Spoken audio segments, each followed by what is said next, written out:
नमस्कार सर्व शेतकरी बांधवांनो, शेतकरी बांधवांसाठी मोठी खुशखबर आहे मित्रांनो। राज्य सरकारच्या वतीने नमो शेतकरी महासन्मान निधी योजना सुरू करण्यात आली।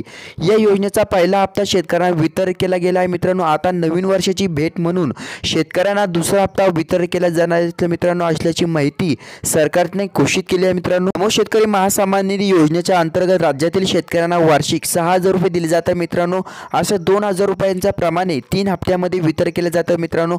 या योजनेचा 92 लाख शेतकऱ्यांना लाभ मिळाला आहे मित्रांनो। शेतकऱ्यांच्या सरकारच्या वतीने 92 लाख शेतकऱ्याच्या खात्यात पहिला हप्ता 2,000 प्रमाणे रुपये जमा करण्यात आले। केंद्र सरकारच्या वतीने पंतप्रधान किसान सन्मान निधी योजनेच्या आधीच राहून जुलै महिन्याच्या राज्य सरकारच्या नमो शेतकरी महासन्मान निधी योजना सुरू करण्यात आली।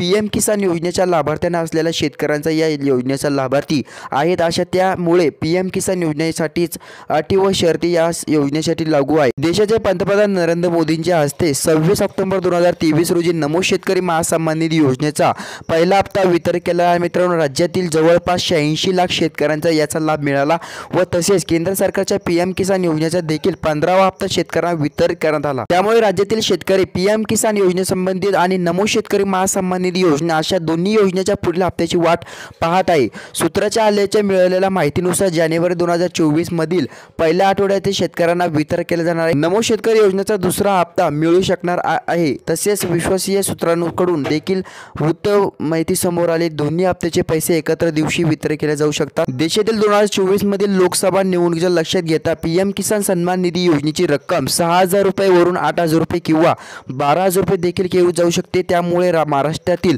शेतकऱ्यांना वार्षिक 18,000 रुपये मिळू शकणार आहे मित्रांनो। तसेच ज्या शेतकऱ्यांनी अद्यापपर्यंत PM किसान सन्मान निधी योजनेचा लाभ घेतला नाही असा शेतकऱ्यांनी PM किसान पोर्टलवर आपली नोंद करायची आहे आणि ज्या शेतकऱ्यांनी अजूनपर्यंत KYC केलेली नाही त्यांनी आपल्या हप्त्याची पुढील KYC करून घ्या।